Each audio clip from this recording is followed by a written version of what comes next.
नमस्ते। हमारे चैनल पर आप लोग के स्वागत है। मैं आपके लिए माता रानी के भजन लेकर आई हूँ। भजन पसंद आएगा तो लाइक करिएगा, सब्सक्राइब करिएगा, शेयर करिएगा, कमेंट में बताइएगा कि भजन कैसा लग रहा।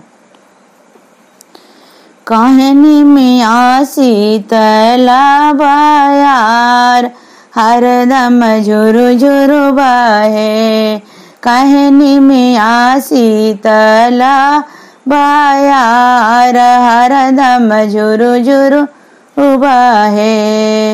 हरी हरी पतिया के घनी घनी छामा काए।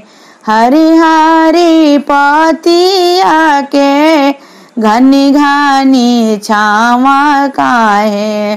काहे रे गाछी लीला में डार हरदम झुरु झुरु बहे। काहे रे गाछी लीला में डार हरदम झुरु झुरु बहे।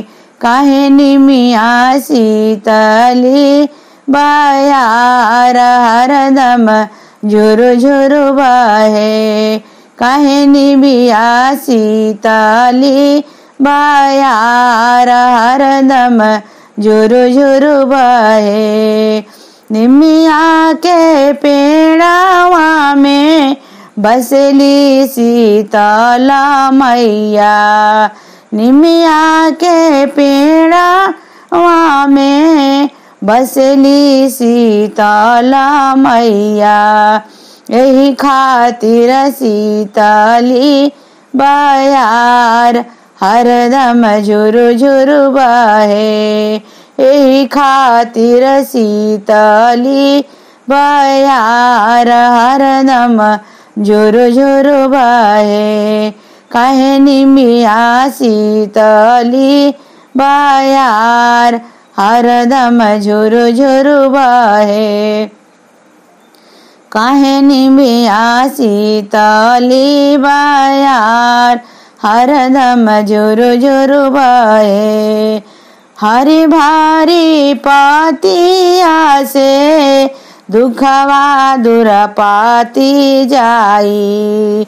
हरी भारी पतिया से दुखवा दूर पाती जाई। छाँव बरसे सुखावा आपार हरदम झुरु झुरु बहे। छाँव बरसे सुखावा आपार हरदम झुरु झुरु बहे। काहे निमिया शीतली बयार हरदम झुरु झुरु बहे। काहे निमिया शीतली बयार हरदम झुरु झुरु बहे। गैया त दुखिया के घरवा मड़ैया साजे।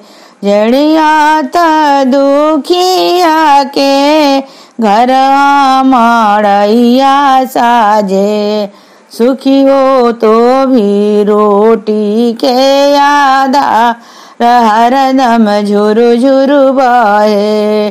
सुखी तो भी रोटी के आधार हरदम झुरु झुरु बहे। काहे निमिया शीतली बयार हरदम झुरु झुरु बहे। काहे निमिया शीतली बयार हरदम झुरु झुरु बहे।